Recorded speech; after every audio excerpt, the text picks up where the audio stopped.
All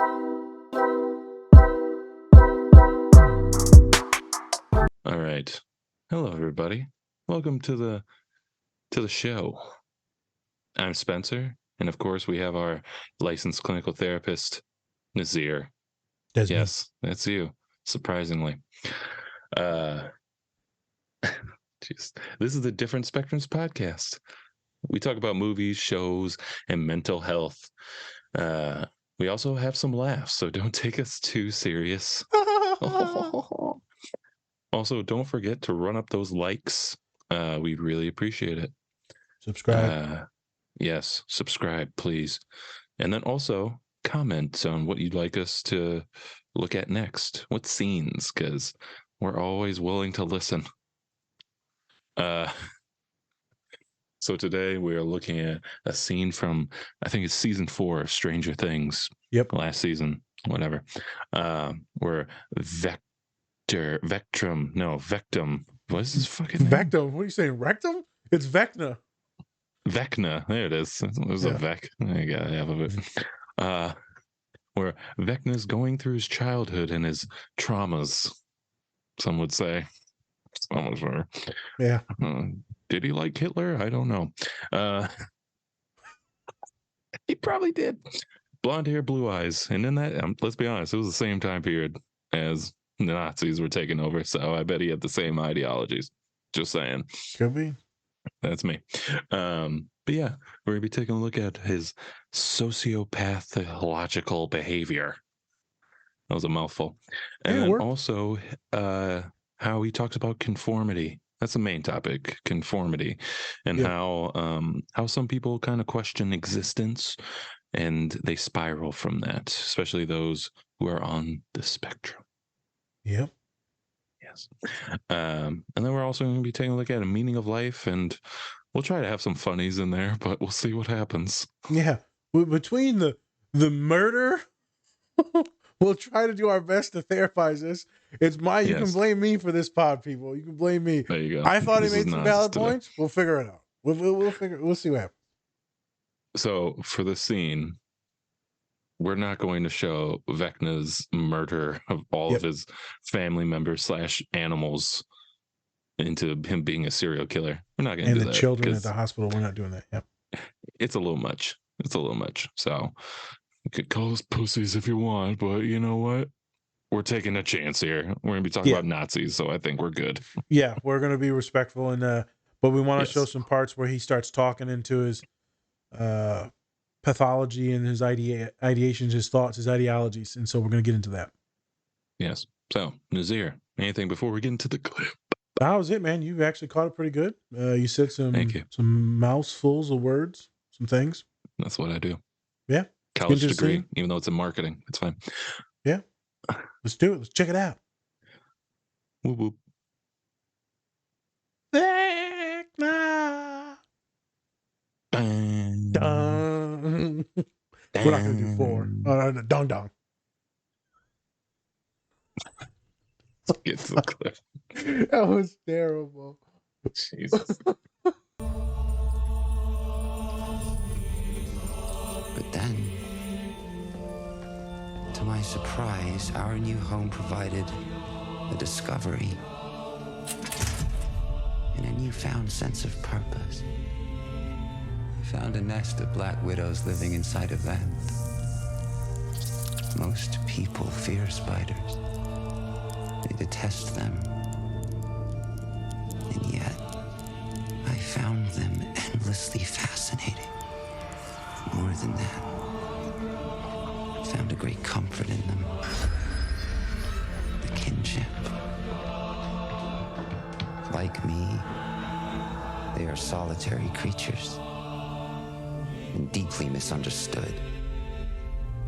They are gods of our world, the most important of all predators.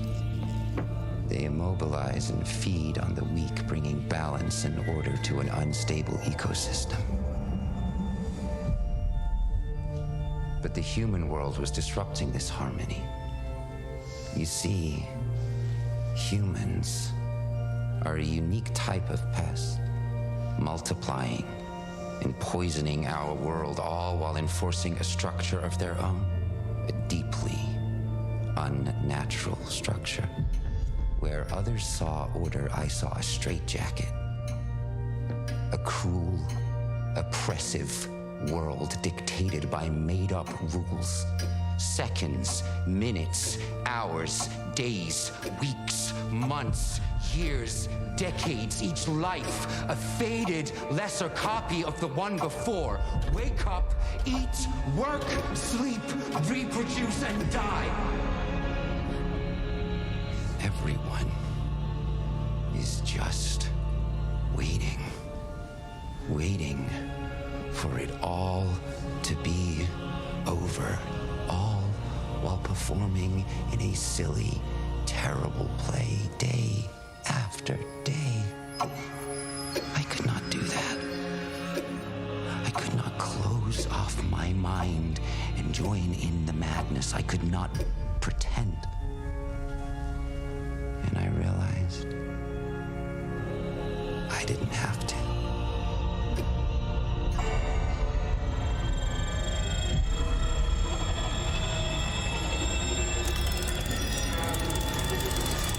I could make my own rules. I could restore balance to a broken world. A predator. But for good. Whoa, whoa, whoa, whoa, whoa, whoa, whoa. Yeah, real hype song for a sociopath that we just watched. Welcome back, everybody. We just watched a clip from Stranger Things. Now, a little backstory on Stranger Things. I mean, it's about this group who find this little girl named 11, and she has all these like different powers. I think it's like telekinesis, whatever. And so she opened up this portal that brought in all these different monsters, and called like the Demigorgons and all these other monsters. Mind Flayer. And it's pretty much just about that, like this group trying to save their town in Indiana. And for this scene, this is at the end of season 4, where we find out that the Mind Flayer is actually this guy, Vecna, and he's been behind it the whole time. And now he's kind of going through his backstory of how he got here. Why am I this evil? Doesn't give a great reason for me, but you know what? Hey, to each their own, right? That makes him a great villain, though, right? He's probably one of the, he has to be like, I think for me, he has to be like top 10 villains. He has to be up there. It's pretty good. Because, yeah, pretty good villain. And then he's like very ruthless, meticulous, all this shit. Smart. Anyways. Yep. Yeah. So for that, Naz, why did you pick this clip for us to break down? Well, let me tell you something. Here we go. I feel like we can all relate to Vecna. Yeah. Why is that, Naz? Why do you think that? He ain't never hurt nobody. He literally killed a rabbit in the same scene. Yeah, the same. Literally, they're talking in a scene where he just killed like a bunch of children. So he's like, I'm doing this for the good. Of who? Yeah. What entity in real life? So, folks, we are not breaking. We might break down some of his psychology, but we're not breaking down like really what's going on with him. We're going to take some of the words that he said and then apply those to some of the things that I hear in therapy from many of my clients. So that's where we're going with this. Because when I was watching, I was like, well, he's got some points. I don't know about all the murder afterwards, but he's got some points. I think that kind of invalidates his points, but hey, you know what? That's just me. Hey, that's just me. Hey, I mean, he's living his true self. Yep. Just murdering. Yeah. Murdering people. Yeah. True self. So we don't get canceled, and so no one actually listens to this and is like, I'm going to do things now. No. His reasons are not valid to hurt anyone. There's never a good reason to be hurting people, manipulating people, and no, that's not a thing. And Yes.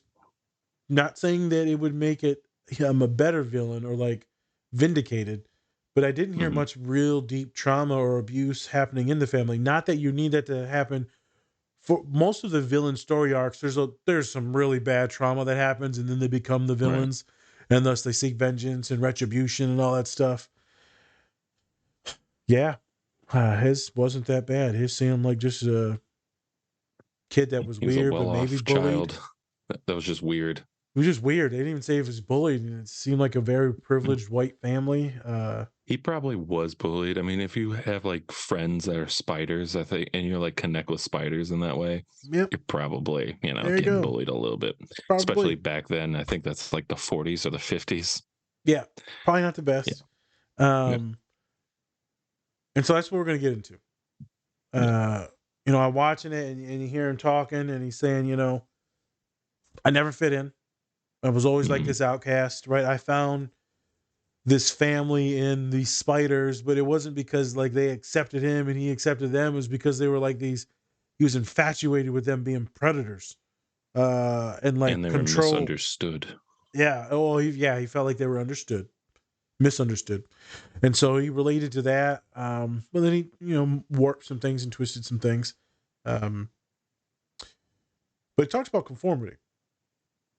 And I know a lot of my clients report that. A lot of neurodivergent people report that. I mean, that's why we have the highest rates of camouflage and leads to more burnout, more depression, more social anxiety, right? Living unauthentic lives. That's why a lot of my clients are like, I don't have a personality.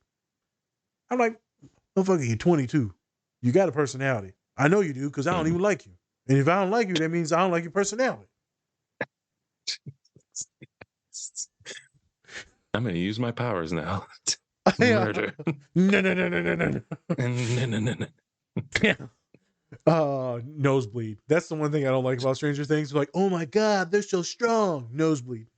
It's just like whatever. It's so stupid. Way to get a nosebleed, nerd. So look how strong they are. Nosebleed. um, but he makes some valid points about conformity, man. It's these made up rules. It's a construct. He talks about time, minutes, seconds, days, right? This and that. But well, who makes up these rules? Well, if we go back yonder, there's white men. But we're not talking about racism today. But in actuality, a lot of it does come from patriarchy. And I fall into that. Many people fall into that hole of conformity when it comes to dress code, speech patterns, colloquiums, when we're applying for jobs, when it comes to gender roles, femininity, masculinity, right? There's just all these made up things that people put us into boxes, and then we try to assimilate so that people don't pick on us or bully us. But then we never actually really get to be ourselves. And we've talked about this a million times on the podcast, being ourselves. Mhm. I thought this was just something good because how angry he is about the conformity and how he Right. fucking hates it. And so many of us hate it. Right. Minus the murder, and the sociopathy. Get away from that. Look, my problem with this Go is ahead. that you hear the same shit from Nazis. You really do. Like, society is just, it's wrong. We shouldn't be doing these certain things. And then, oh, yeah, by the way, let's murder these people over here because they're different. So you're like, can you pick a side? Like, do you want to be conformed or do you not want to be conformed, but yet you still want to murder people? There's like this gray area, right? Yeah, Of well, yeah, from, it's a paradox, yeah, right? He doesn't like the conformity, but yeah, he's going to pretty much force conformity and just murder everyone exactly. because he wants For to build people a that new are world. technically weaker. I don't even know I don't even think he wanted actually to reform. The world was just going to be monsters because I think he wanted to murder everyone. Yeah, he probably just wanted like spiders or some shit. Yeah, I don't know. I don't know. Yeah. But that's why he wanted, I think that's why he wanted 11 though, because she had like his same powers Yeah, and stuff. And so that's why he went to that school to be like, or not the school, but like he went to that Hospital facility thing, with all those special kids to be like, okay, which one of you are gonna listen to my bullshit and actually I can actually feel like is a threat to me, because then maybe we can join together and I don't have to be alone. Correct. That's what I think. But the threat to me thing, possibly. Also, he made it seem like there was like some type of possible companionship or possible like right. would enjoy them or like them or respected them type of vibe. I guess a sociopath can have respect for some folks, but they still think that they're the top dog. It's an interesting dynamic, his love for 11, but in actuality, it was all just really probably to manipulate them so he can get out of prison or whatever the hell that hospital was. That's what I think it was too. Yeah. I don't think he really loved anybody. No, we'll get into that in a smidge. Yeah.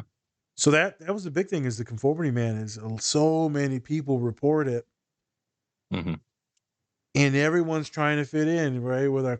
This is what we do. And I got some of my neurodivergent students, they don't fit at all. They're completely ignorant. They don't care. It didn't matter. They're wearing shoes that are tight, too tight, pants that don't fit, clothes that ain't been washed in weeks. Like they're completely ignorant. Some of them, I'm like, bro, you need new shoes. Because the ones you got smell like catfish. Jeez. Oh, I've had some bad ones in there. I'm like, okay, you ain't showered in a week, 2 weeks. I only go 2 weeks without showering. You ain't showered in a month. I only got 3 rashes. That's 2. How many rashes? 3. 3. 3. I just held up 2 fingers. There you go. Gotta tell the people on the podcast how dumb you are. Yeah. That's the dyslexia. It don't even work. It works with your hands too. For that was part 1. Part 2. Make some valid points. It's talking about the monotony of life. So I'm going to preference some of this real quick. Some folks, this could be a smidge triggering, but it's very common for folks to contemplate meaning, purpose in life. Well, why do I here? What's my point of being alive, my existence? Some people will look to religion. Some people will look within themselves. Some people will experience things by helping others. It depends. Meaning and purpose of life is complex and it's different for everyone. We all find it in different ways. By no means do I want to trigger anyone into like a suicidal spiral or a depressive spiral. But he brings up some points when it comes to work. And I'm going strictly just on a work thing. For some friends that I've talked to and from many clients that I've talked to, minus all the murder. Minus all the murder. Minus the murder. I'm just going to have to keep saying that. I'm just going to have to keep saying that. It's such a big line, though. It's just like, hey, you know what? He worked at a grocery store and was a murderer. You're like, yeah, I think I'm going to lean towards the murderer side than he was a grocery store clerk. Yeah, well, I'm just going to ignore that. I'm gonna appreciate the art, not the artist. All right, fair enough. The art is just murder. Great art. Great art. You know what? He did it in such an artful way. Oh my God. I'm not going to lie. The way that he was murdering people was the most disgusting thing I've ever seen in my life. Well, that, and let's be honest, like he's murdered many others. Yeah. So, technically through like the demigorgons and stuff. Demigorgons, like, yeah, and all that. It's all him, yeah, because he's a hive mind and all that stuff. But yeah. Let's focus on he's just murdering like innocent people and like children. It's interesting. Yeah. Most of your kills are children. Yeah. It's interesting. The weak ones. Sarcasm. But he talks when he's starting to wind up, when he's looking at the clock, and then he's talking to 11, and he's like, the minutes, the days, the weeks, right? It goes by the months, and you wake up, repeat, and it's just a carbon copy of a lesser version of the previous day, and his voice picks up, and then you can hear that kind of demonic voice coming through of Vecna, right? Because now it's the anger, the pain, the sadness, the rejection. Which is interesting because there's no way you felt that when you were a child. But maybe you did because he was experiencing some traumas. We didn't see it, but let's say that he did. And you can kind of get lost in that sauce. And you're like, what is the point of life? This is it. I'm just going to go to work, shit, and die. Hmm. Some days, many of years, I felt, I put my head in the sand and I'll look up in a couple of years and hopefully things will be okay. And I'm like, oh, shit, I'm going back down. So what I'm talking about is dissociating and just kind of like, sleeping to get past all these traumas and different things. And sometimes, you can get lost in the sauce. And next thing you know, it's just the years go by. I've had so many clients tell me, Nas, what's the point of living? We talked about it before in the pod with some of my depressed clients. Right. I'm going to be doing like this. I don't see the point of living past 25. I'm like, damn, for real, bro? He's like, yeah, I usually like, I'm just going to go to work and be miserable like this. I'm miserable now. Why would it be better, more happy at work? So I brought this up because I feel like many people experience this, and many of my neurodivergent folks think about the meaning and purpose of life more often. It's like a very common thing that come up because they're trying to figure out what they're getting ready to do with their lives. They don't see the path. They don't really see what's going on because it's really not finite and it's not linear. The most people's lives, right? This shit just happens. But how do you explain that to someone who needs routine, needs a list, needs a format, a roadmap? It's hard. And you can't be like, just trust me. Most of my neurodivergent kids like, who the fuck are you? True. Yeah, I'm like, so many people will lean on God. So that's why I chose this scene. Okay. Because the intensity of what he said it, that little demonic tone, I'm like, there's some depression shit talking right now, minus the entire context of the entire show itself. That context and how he said it, I've heard it before in the office. And you can hear that suicidal ideation, that fear that I'm done, I'm timing out, I just don't see the point. And I'm not talking about my students that are perfectionists that are trying to figure out, what they want to do because they want to be the biggest, baddest thing ever. I'm just talking about more like not wanting to exist. So that's why I saw the scene. It's a very interesting scene. Could be a little controversial. Might get some clicks and some views on the reels. Probably get banned. Is what it is. Vecna, a Nazi? ? Oh my God. He is. He's got blue eyes and he's got blonde hair and he lives in the 40s and 50s. Yep. That's minus Spencer's comment. That we could use Vecna. Was he right? Because I don't want to relate Spencer's comment to this comment, right? Because those are two separate comments. A lot of skinhead photos commenting, yes, he was. Yeah. There'll be a lot of kids that are just gotten bullied. They're like, you know what? I've been bullied my entire life. I don't know if I do this. I don't know. Yeah. I think a lot of people will be like, no. Yeah, no? ? I feel like maybe Thanos would comment and he'd be like, Yeah. But let's be honest, though. Thanos just wanted to wipe off half of a unit, like half of every living thing on the universe, while Vecna just wants to kill everybody. At this point. And turn them all he doesn't really want to leave anybody. No, he just wants to wrap them up in his veins. Weaker specimens. Yes, they're just a him and the spider. Race.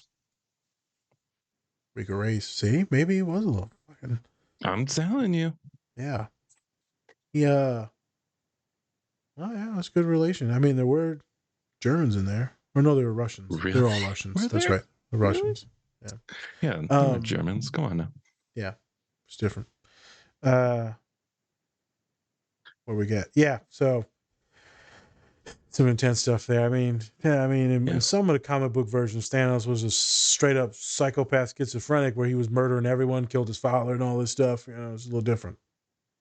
Yeah, but today's social media, you got to relate a little bit, right? That's why people were like, was Thanos right? Like some people agreed with Thanos. In the movie, they they kind of liked him, Yeah, of course. Yeah. Except for like Endgame.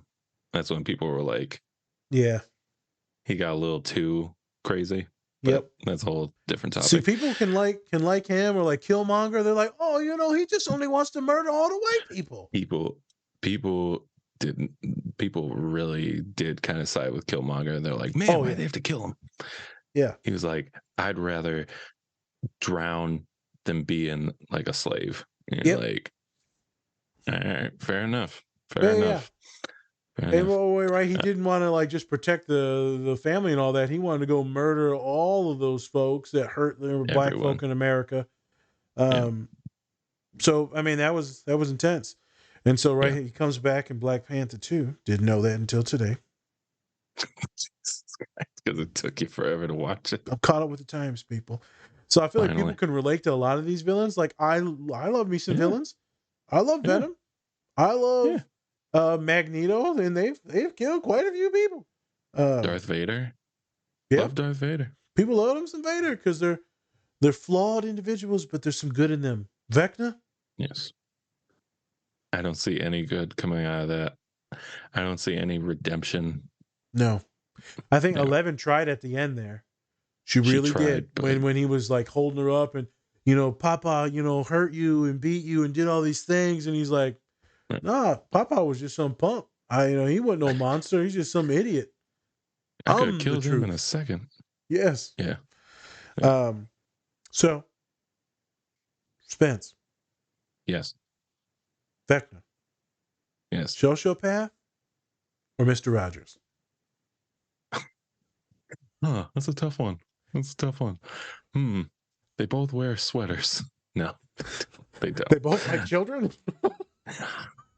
One just didn't want to see them at all. Yeah. Why don't you talk about the sociopathic side of Vecna and kind of like what are the symptoms or more on like the symptom side of like that sociopath or just kind of like what do you see or spot if you've ever seen it before? Yeah, no, I got no problem. I got my uncle's bio pulled up right now. Facebook. Oh, Jesus Christ. Well, won't be seeing him at the graduation. You think? He just blocked Salim on Facebook the other day. I'm like, really? Salim? Hi, Salim. What did he ever do? You blocked Salim. Oh, sidetracked. I'm sorry. Some people are terrible.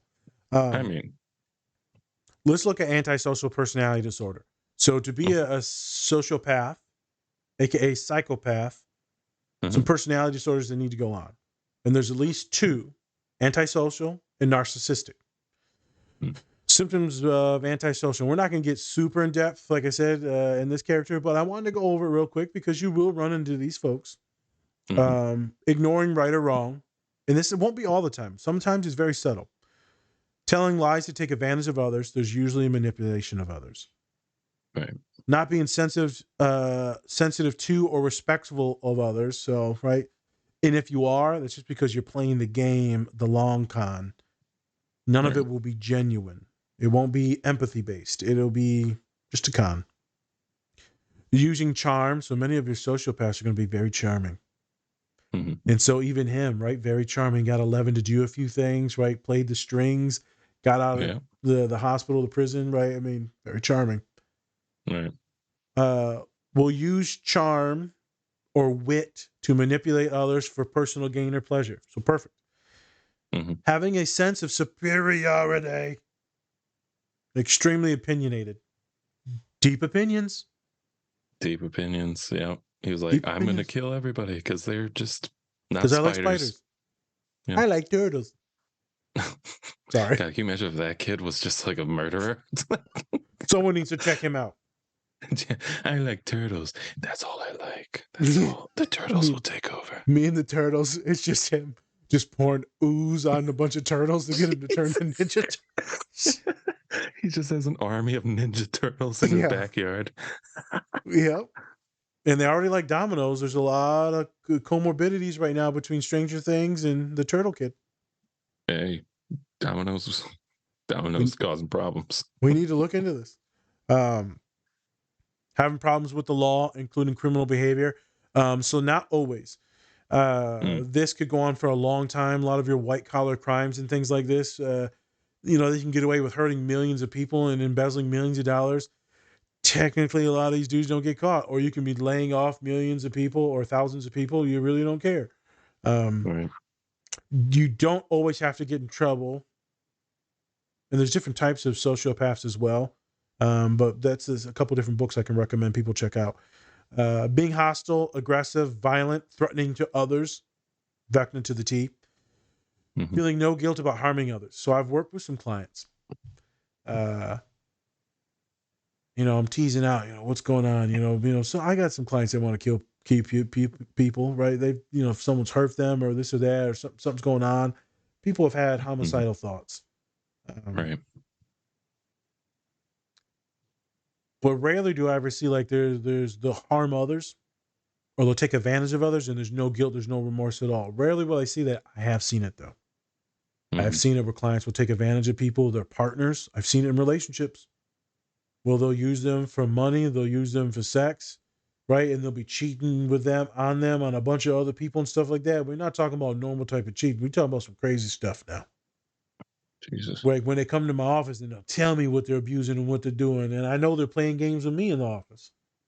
I've had it where, I'd be working with one of the humans and the other human was working with one of the other therapists. And the one will come into me and lie and lie and lie, Be schmoozing me. He would schmooze some of the interns. So, but he was being very abusive and beating his partner. Wow. Intense. But they're lying. I'm the victim now. I'm the victim. No one understands me, right? Like she keeps doing this stuff. She's crazy, man. People don't understand she's crazy. I'm like, okay, well, pin her up against the wall and beating her. So, I mean, yeah. What's going on here? Be irresponsible or failing to fulfill work or financial responsibilities. So, right, that folks can use people, manipulate people, and get them to do a lot of the things. Right. So it could be theft. I've had some antisocial folks. I was just steal, not for need, just because they like to fix. My kleptos, they just, they get some of that stuff out of it. That like when we go to the gym or you make a few baskets, for them it's like hurting others, taking advantage, getting away with breaking the rules. They get a sense of just energy and just excitement. Being like, ooh, that was a nice rush. Yep. They don't care who they hurt. Right. And aggressive towards people or animals, right? He was hurting animals for a young age. So they're painting you a picture that he is antisocial personality disorder. Not antisocial like you don't like hanging out with folks. Like a lot of us neurodivergent folks. Antisocial is different than antisocial personality disorder, which is pretty much no empathy. You don't care about anyone but yourself and you think that you're the shit. I'm not going to read through narcissism personality disorder, but that one's also usually put in there. You think you're the best. You think you're deserve everything. Inflated ego, we call it. Even when you don't really contribute something, you feel like you should be admired for it and talked about in a kind way. There's usually a violent rage that comes out when people challenge you or question you or when you fail. There are some narcissists that are what we call ego weak. So they are like the biggest, baddest and all that, but they're very insecure. Very insecure. And so they'll lash out when you challenge them in certain things. One of the most dangerous people to be in a relationship with is a narcissist. Antisocial, well, I mean, obviously that's legit dangerous now because you're going to be getting hurt. So there's a book called The Sociopath Next Door. It's an intense book. Book scared the shit out of me, kid. My boss had me read it. It's nothing but case studies about not murderers. It's nothing but case studies, but average people, but that are sociopaths that are just taking advantage of people. And the common thing that they found is that they always play the victim. What is Vecna doing in the story? It's playing the victim. Playing the victim. That's why I have to give it up to the writers and the creators of this, because they did a fantastic job of really breaking them down. Especially in that one scene right there, you can really see all of these little steps that he's taking to really be on that antisocial behavior. Wow, it's interesting. So, and kind of listening to that feels like, for personally, I think even Thanos is not as bad, honestly, because at least he had some type of, he felt like, especially he had some type of emotional connection with like Gamora, and so bingo. At least he has that, right? While Vecna doesn't have any really emotional connection with anybody. Nothing. Even like with 11, he wasn't really, let's be honest, he wasn't having any emotional connection. The most he had was the spiders. Yes. which are these But almost even they inanimate. didn't show him any emotional connection back. Nope. So he had love towards things that were supposedly misunderstood, but at the same time couldn't give him any type of love back. Mm-hmm. Interesting. Interesting. Very interesting the relationships that people will find themselves in. Mm-hmm. I was going to say, right, obviously his deep love for Gamora, and he actually wanted to like help humanity by like because of the starvation that was going on. But there was a lot of he saw his murdering people die. Yeah. And there was a lot of murdering, slaying that was going on. So there's some antisocial stuff that's going on for sure, because there was no remorse for a lot of stuff that he did. But he had some reasonings for it. Yes. I feel like the Thanos in Endgame was even more of a monster than the Thanos in the first one. It was. Yeah. It was, because he was just trying to kill people at Yeah, that he point. was just slaying people, dude. Yeah. So this is an interesting one. So there's another book or a TED Talk. Forgot the dude's name. But the TED Talks it's just called the Psychopath Inside. So it's this dude, he's a neuroscientist, and he's doing these brain imaging and scans on serial killers, psychopaths, straight up serial killers. So he's doing all the brain imaging, that and that, this and that, but he was also doing one for his family and doing like a family tree and like and all that, and looking at him. You know, he's bebopping in the lab. He's like, oh, one of the serial killers got smushed in with the family. And so he opened it up and, you know, he went to go put it away. He looks at it, said, damn, that's my name. So the whole book is how he opens up, and TED Talks is how he finds out that he has a sociopathic brain and how some of the wiring is missing where it should be linked to empathy and all that. The wiring is not necessarily there. Right. And so there's so much science talk in this book. It is awesome. I love the cover too. It's like this lime green. It's gorgeous. Then there's a brain on it. Yes. Num num num num. Sorry. And yeah, so dude's a legit a piece of shit. Obviously, he denies that he's a sociopath. Denies it, even though he has the brain. He says that because he was trained by his parents to be a good person, that he's not a sociopath, that you can be trained out of it. Maybe. He treats his wife terrible. He treats his kids terrible. He cheats on his wife.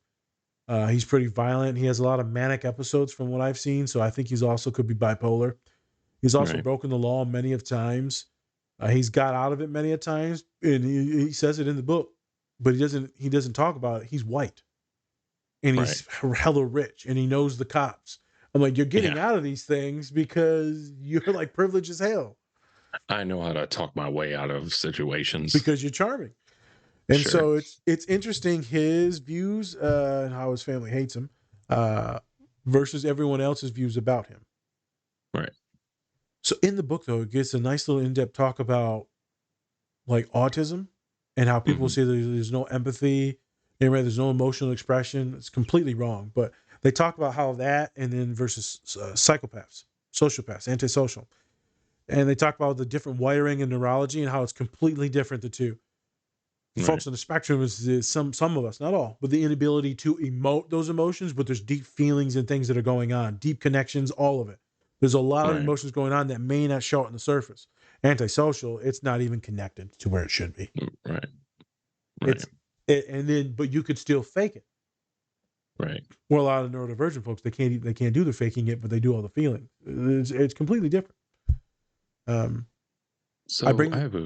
Go ahead. I was just going to say, I bring this up because some of my clients would be like, I think my husband's a narcissist or a psychopath.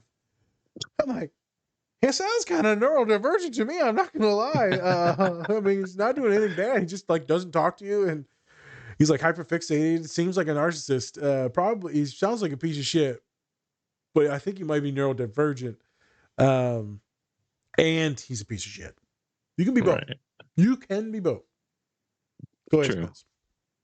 I'm just wondering, like, since if we had, like, if we can, image our brains and things like that, and we see that we do have like these tendencies, what can we really do about it? That's my question. Like, obviously you can't change your brain unless you have like a lobotomy or some shit, which, Yeah, not good. But I wonder. There's some research in it. Yeah, like what can we do, or what do you think we can do in order to So it's kind of, teaching cognitive empathy. yeah, That's the okay, goal. Is we okay, don't do this. Like I get that you can't feel the feelings or emotions, or that you can't really put yourself in their feelings. You right, can't empathize, you can't sympathize, but cognitively you can connect dot one with two. hmm, So hurting people is wrong. Why is hurting people wrong? Or like stealing this from this person, or stealing this person's homework, pushing this person, or using them for financial, sexual, emotional needs. Why is that bad? hmm, Well, good people don't do that. Well, what makes a good person? So you have to explain what a good person is, and you have to right, cognitively build steps in their mind, like we do this, this, and this, and this to be kind, because we don't want to be this, this, and this, and this. right, And so it's a long process. It can be done depending if the client actually wants to be this quote unquote good person. right. Uh, it's a So tough road, but it can be done. with that, if you had Vecna when he was a kid before he did all this terrible things, like what would, so you, is that the steps that you would take Oof. for him in that situation, or would you go a different route with See that, that they're especially trying if he's to, having these thoughts? yeah. So they're trying to make it seem that he was so traumatized Right. that it led him into this sociopathic personality disorder. And usually personality disorders are out of trauma. Hmm. So you would have to get the kid to open up and talk, and then like be like their partner, their friend, their comrade, and then slowly try to pick apart their brain. But if the kid's already kind of bouncing off the deep end, you have to do your best to make sure that he's safe. So kind of like how Hmm. Dexter's dad did.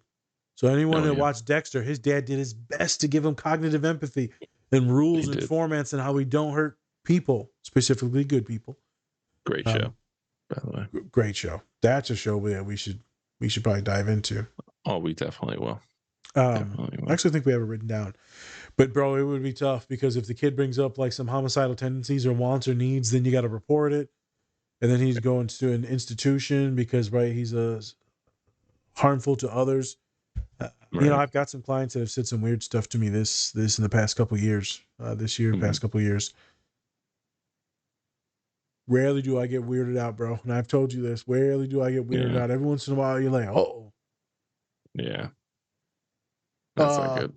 Anytime you say that, I'm like, "Ooh, that's not gonna be a good you story." get the heebie-jeebies. It's like Will. I think his name is Will in the show, or maybe it's Yeah. Mike. But he gets every time Vecna's around, when the mind Yeah, flayer's it's around, he Will. gets the spike. It's Will. He gets the spikies on his neck. He's like, Yeah. Yeah. um. So that happens. It'd be tough, man. It'd be tough. You'd Yeah. have to decipher out, what's going on. Is he actually hurting people? What is his thoughts? What is his feelings? Can you soothe some of the trauma that's done? Yeah, who knows? I've never been in that ability with a child like that. I've always seen the Right. afters of trauma. I haven't been in Right. the depths of it with children. I don't work with children. See, and that's kind of the thing that I like about like the because Stranger Things is set in like the 70s, 80s. Yep. And I like the fact that they put Vecna in a timeline where it's like the 50s, 40s, whatever, Yeah. and they don't really have anything help for that unless it's like I said, like a lobotomy or like a loony Yeah. bin, pretty much. Yeah. So There's no such thing as like really therapy back then. It was you're institutionalized.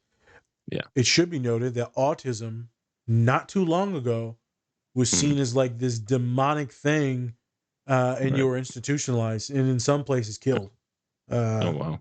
yes. Oh, And right, I've written about this. It's not my studies. This is CDC data. But like 10 years ago, it was 1 in 250. Right. In Jesus. 2016, the new data says it's 1 in 44. The actual data probably is like more like 1 in 10 or 1 in 15 that's on the Hmm. spectrum. But not too long ago, it was seen as like this horrible thing that Right. people were like psychosis that were autistic. Uh, so yeah, in the 40s, come on, bro. They would have put you into Yeah. an institution. They would have doped him up, and that would have been about it. Yeah. So Interesting. it is interesting. Yeah, I don't even know how I would approach a kid like that, honestly. it would be such a tough thing because he is so far gone. So far gone. Maybe as a kid that you can get some different stuff. I've had folks that are schizophrenic, right, and we've had some interesting conversations. I bet you have. When they're actively psychotic, not when they're medicated and everything's fine. Like we'll talk about the auditory hallucinations and the delusions that are coming up. But it's, when they're not using their meds and then, pretty active and stimulated, like having conversations with the alters that they're talking to. Been interesting. Oof. And he's like, gold likes you. I'm like, yeah. He's like, as long as gold likes you, you're good. Red doesn't like you, we're in trouble. Like, oh, tell Mr. Red that I left out the milk and cookies for him. So Huh? He's the first human that taught me about Bitcoin. Oh, that's I knew good. Bitcoin. Yeah, this kid was giving me all his Bitcoin information. I'm like, let's keep him on the Bitcoin before he tries to kill me. Do you know it was gonna flop? I think that was after it flopped. This is like 2016. Oh, okay. So it went up to like 10 grand or like 15 grand, and then it tanked. And he's like, don't worry about it. It'll come back. I actually love Which one said that? Red or gold? I don't know. Oh, Jesus. He was a great kid. I really liked him. His favorite show was Ready Player One. He liked that, the book and the show. He said it was good. It was a good movie. Movie. He said the book was awesome. Everyone loved the book. Never read it. No idea. All right. So we've talked about the two big things. We've talked about all three things now. So this might be a longer pod. Everything. But this is why I want to get into some actually like therapizing now. I've talked about the scenes and like can be representation for like these three different things. Right. Yeah, this could probably be a pod itself. I was talking to the best team, some of my other friends that have had some intrusive thoughts with suicidality, this and that, lots of clients. I've done little talks and outreaches with students. I said, don't ask me what the meaning of life is, because you ain't gonna like what I got to say. They'll be like, what you got to say, Mr. Niles? I'm like, there is no meaning. Pack up for death. Oh my God. Just go to your spiders. Go find your spiders. Oh, it should be noted, a lot of neurodivergent people like bugs and animals and stuff like that, specifically bugs. And so when they talk about, I relate to spiders, I'm like, I know a few kids that like spiders. Uh-oh, do you have a clock? A creepy clock? No clocks around you? No rabbits? Bung. When we draw those spiders, you can like them, just don't draw them. Yeah, don't you draw them, I swear to God. I swear to God. They better be a colorful looking spider. Daisies and shit.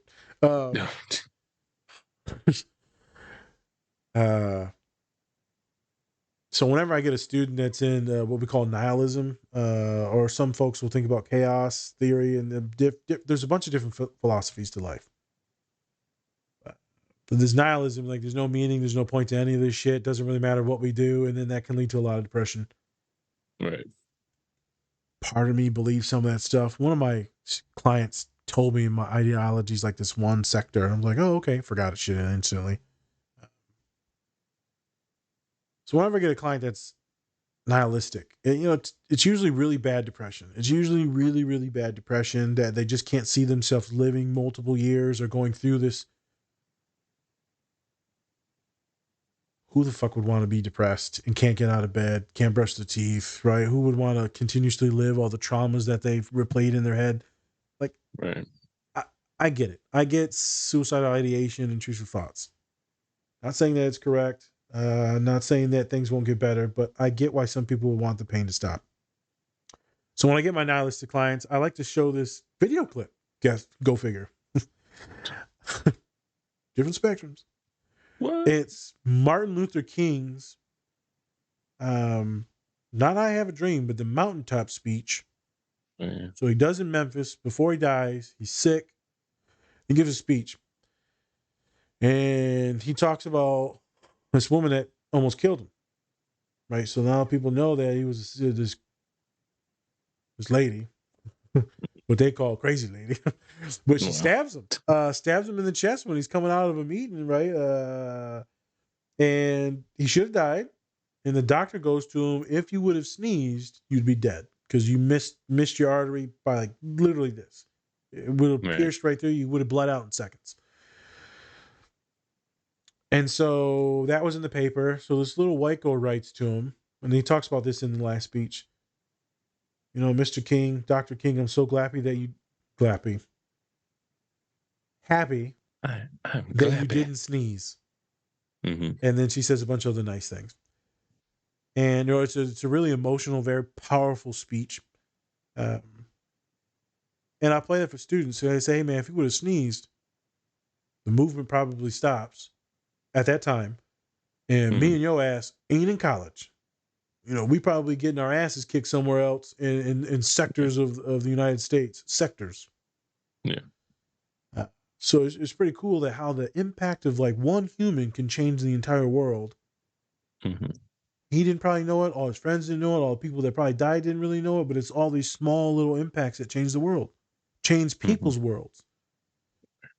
And so I try to stick to that whenever I feel like monotonous or I didn't do anything that day, that week, that month. You're just grinding on your computer and stuff like that. I may not change the world, Spencer, but I'm changing worlds almost all the time. Yeah. And maybe one of those fuckers will like create the cure for cancer, or like some physicist, or they'll fly the plane that saves this person, or who knows. I can guarantee you I've stopped people from committing suicide, hundreds, if not thousands. I've kept hundreds, thousands in school. Mm-hmm. It means something. It's got to mean something.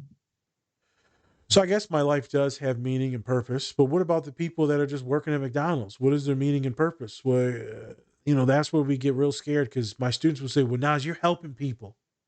I'm just some fucking kid with a math degree.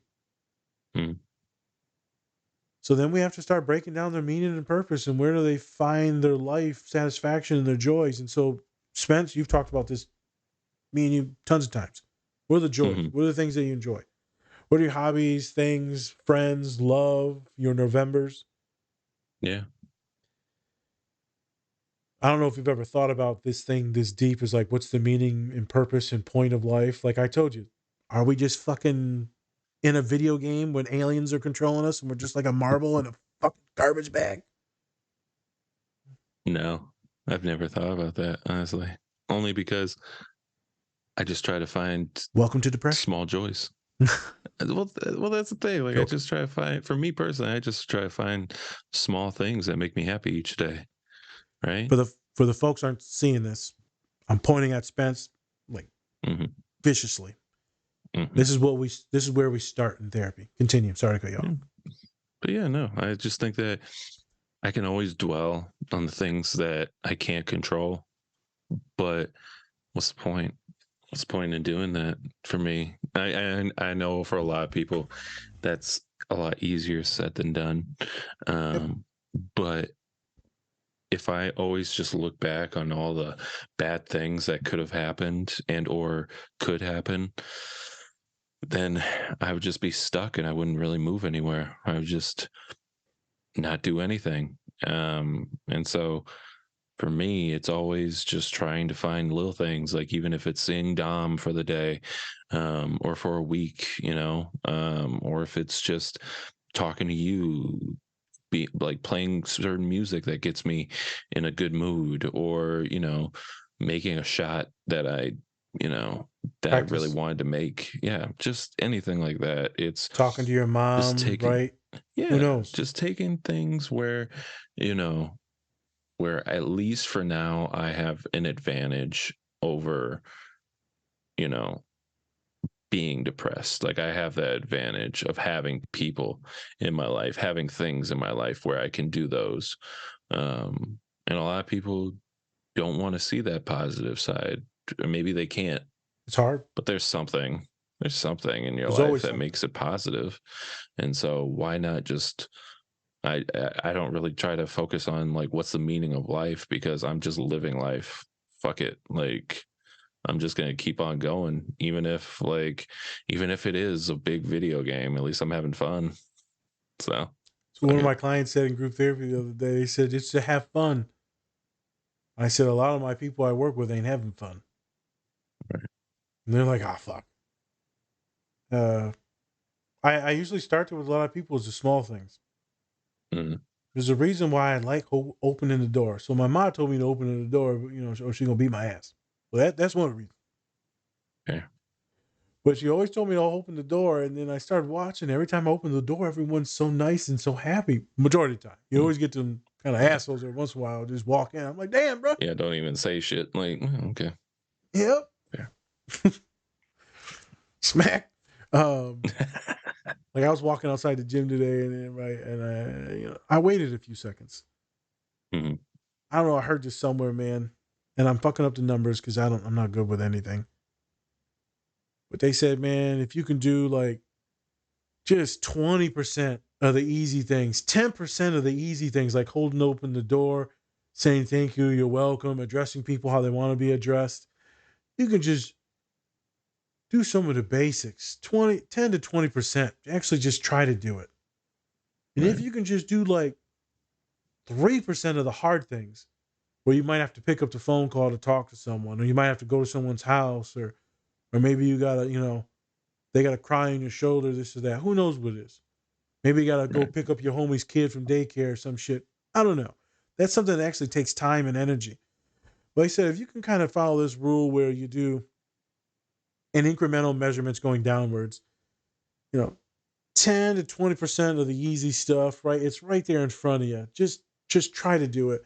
And then the medium stuff, you bring it back to down like 5%. And the hard stuff, 3%. If you want to move those numbers up even more, you could. So let's say you do 90% of the super easy stuff. Just being pleasant to people, acknowledging people. I think the big thing with me holding up the door is that people know that I see them. Mm-hmm. So if the motherfucker's real depressed and like no one ever notices me, never does shit. Remember that big fat guy opened that door that one time? That big Samoan. He said aloha. I was like, big oh shit. Polynesian looking motherfucker. He's playing a ukulele, I swear to God. Yep. But I'm like, for real, man, that shit means something. I know I love when people open the door for me. I'm like, damn, man, thank you, man. Yeah. Makes me feel less like I'm this predator or this villain. Like they actually see me as someone worthy enough to open the door. It feels good. I always try to do the easy things. When I'm sending emails or working with clients, I'm going to do the easy shit right off the bat. I'm going to do it no matter what. Mm-hmm. And then the medium stuff, it's going to take some time. It's 50-50 if I get that shit done. And then it's about 10% chance I'm going to do the hard stuff. So like I had to talk to one of the kids I mentor. I ain't talked to him in a while. And I knew it was going to be a talk. So he sent me a message, say, man, I need to holler at you about some job stuff. Okay, I said, shoot. Just send it. I said, shoot, meaning send the text. I said, or, because I'm like, I should do something. I ain't did a hard thing in a while. You can call me later tonight. Call me later tonight. We talk about 30 minutes, seal it up. He's got his plan of action to go ask for this raise and all this stuff. Nice. And then someone else hit me up the next day, like, I need to talk to you about something. I said, hey, you out of luck, motherfucker. You can text me if you want, but I might not answer. Yeah. You're going to have the next motherfucker. Well, I'm sad. Well, That sucks. Have you tried drugs? Oh my God. Have you talked to spiders lately? So I was going to say the same thing. Do you like spiders? Do you like murder? Sarcasm. Yes. People. Sarcasm, people. Sarcasm. So Spence, you were right on the point. What I hit with a lot of people. I think another thing that you were trying to say but didn't say is gratitude. Yeah. I got a couple clients that not a couple. A lot of clients' gratitude is really good. You're grateful for what you got, and you're not really focused on the things that you don't have. Right. Still grinding. I got one client, many clients, but one client we've been working with depressed as shit. It's contextual, it's trauma based, it's this, it's that, it's loss and grief based. I said, you know what? You son of a bitch. I give him the what's these eyes again? The Robert De Niro eyes? I give him the Robert De Niro in group therapy. No, you son of a bitch. Huh? I noticed that the only time that you are actually human and you come alive is either, all jokes aside, when we're shit talking in therapy, or for real, when you're caring for others. Mm-hmm. I said, we need to get you to volunteer. What? It's going to be that 3% thing I told you that you're going to have to do and you're going to fucking hate it, but I think it's actually going to work. I heard the president of the University at St. Mary's, he said this, he said, sometimes we get so wrapped up in ourselves and our depressive and anxious thoughts that we forget about others and how that can have a big impact on you. I said, it's true. I ain't doing this fucking job because I just love it to death. Like, I actually feel good when I help someone. Right. So I said, I want you to go volunteer. He's like, I don't even know what I do. I said, you can go to the Humane Society. We can go to the Urban Animals. You can go volunteer at an elementary. He said, I used to work in produce and I love the produce stuff. I said, shit, we're going to take you to the food pantry. Oh, nice. I've done it a million times. My big fat ass likes going into the freezer because it's cold as shit. And I'm organizing and dumping all the meat into the buggies and helping out these old folk in Flint. I love the food bank and food pantry. And so we're workshopping it. I'm going to get some stuff together and we're going to get him and a few of my other students to go together. Small things can give you like this reason and meaning in life that's real. You actually saw them smile and they're actually going to get fed from the food that you gave them. Instead of your schoolwork, which you completely fail at all the time and it makes you feel fucking miserable and you hate the state and country that you're in because it's not the place that you're from. And you don't have many friends because they've all left and you have all these deaths. So what if I put some good people in front of you that actually need you? Mm-hmm. He's like, I'm not going to refute that, but I'm also tired. Motherfucker, we all tired.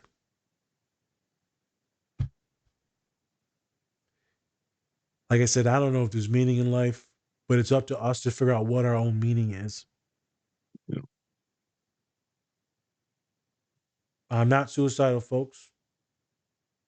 And I'm happy as pigs and shit the majority of the time.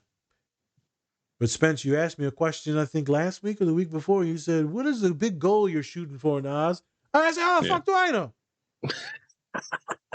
Man, you thought I was going to come up with some good answer and be articulate and shit. I don't fucking know. I'm just trying to put my pants on. Doing? I don't know what I'm doing. What am I doing here? I don't know. I don't know. How I get here? Where's my car? But that was a valid question by you, and I answered as best as I could. I mean, I've got some dreams, but those dreams could shift and move monthly, weekly, by minute.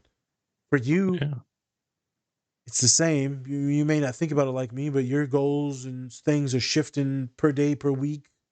Oh, no, I said the same thing. I was just like, it always changes, and I want to, main goal is always, to make things bigger than they already are, aka like my career and this podcast. I want to make sure that this grows into something huge. And I remember I told you, like, the first time when we made this show, I was just like, if we ever get to a point where we like sue each other, I was like, we made it.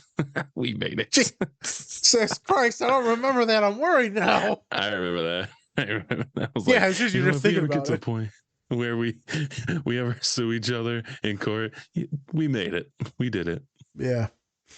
You'll never make it to the court.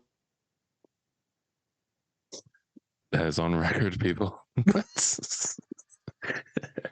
going to edit that out in post. I'm editing that out in post. This motherfucker edited the video. I swear to God, he edited it. You're just going to see me start playing with spiders tomorrow? Oh! I just thought I saw a spider. Jesus Christ. It was a reflection. I don't think we have to worry about you liking spiders too much. I was like, what the fuck? It was the reflection from a watch. Jesus Christ. Those shiny spiders. Watch out. The white spiders. The worst ones. Those are the worst one. They got the blue eyes. Oh, Jesus. All right. A lot of topics today. Yes. Fucking Vecna. Piece of shit. Maybe a Nazi. Could be. Let's put that in the title card so we'll get a lot of clicks. Yeah, there we go. It will. You're the one that wants to get a lot of clicks, motherfucker. Yeah, we're getting them clicks. Spence, you got anything that you want to add in any of those regions? You have free will. No, I think we're good. Okay. I don't think people. I hope not a lot of people relate to Vecna, but you never know. There might be sections, but I don't think anything that he said or done you can really relate to personally. And I understand the whole, think about it if he didn't murder people. Well, then we probably wouldn't be talking about him. Let's be real. No, I mean, to be fair, this is clickbait. So yeah, of course. So yeah. I just think that I hope people don't relate to him. Yeah. Thanos, I can kind of get this. Don't get. But yeah, so thank you everybody for watching. We really appreciate it. Go ahead, follow, subscribe, and like all of our content, and also comment if you have any ideas of what we should be covering next. We'll try to get to it because we have a long list of things that we're trying to get to right now. Yes. So with that, I'm Spencer. This is Nas, and this is the Different Spectrums podcast. Vecna for president.